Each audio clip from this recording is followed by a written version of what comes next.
we've been doing a lot. We've had a lot of interactions with dignitaries from India. We just had the Dalai Lama here a couple of weeks ago, and we're going to have Sri Ravi Shankar, who is a very prominent guru who has many, many millions of followers here, and we're talking about Indian issues in particular of late.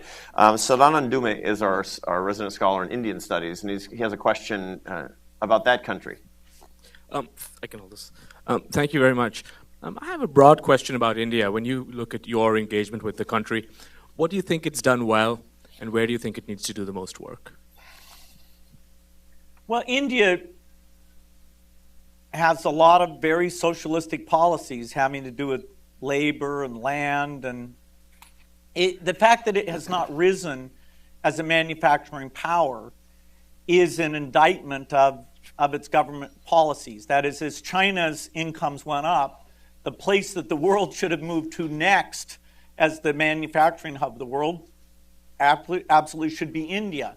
And that's only happening to a very, very tiny extent. And it has to do with, regulatory complexities, infrastructure quality. Now, I'm optimistic about India. We put more into India than any country in the world. India benefits from a funny form of competition, which is competition between the states. And so, when one state really gets its act together, the other states tend to feel jealous, and they, are kind of looking at what policies led to that. The states in the north that we're particularly focused on, Bihar, Uttar Pradesh, have lagged in every human development numbers as well as income. But the improvements, and we have a big partnership with Nitish Kumar as Chief Minister in Bihar. The new Chief Minister in Uttar Pradesh decided that these health things that we care about, he'd get very involved with. And so we're seeing a very fast rate of improvement there.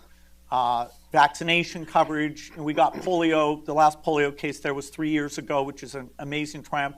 We've taken the polio quality audit group and we've turned it into a primary healthcare audit group that's looking at where do workers not show up, where does supply chain not work, why don't people go.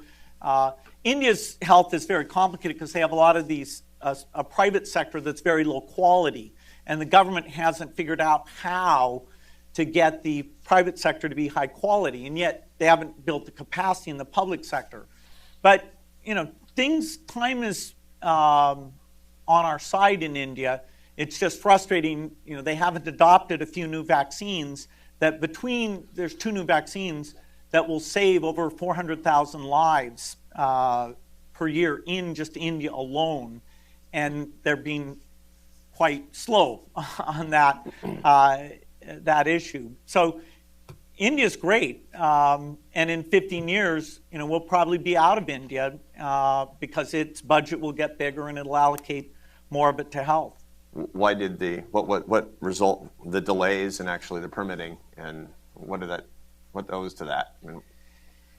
I suppose the viruses didn't unionize there, but the suspicion of the bureaucrats really like the status quo. The way the career system works, you're much better off not to change things. And so getting somebody to say, yes, we'd like to spend more money on a new vaccine, knowing that there's a crowd that's going to come in and attack that. There's a little bit of conservatism. And there's an election coming up, hopefully. That as you get close to an election, you get particular paralysis in the bureaucracy. Post the election, there's a lot of optimism that things will, both in terms of deregulation and taking on new health initiatives, that things will be even more aggressive.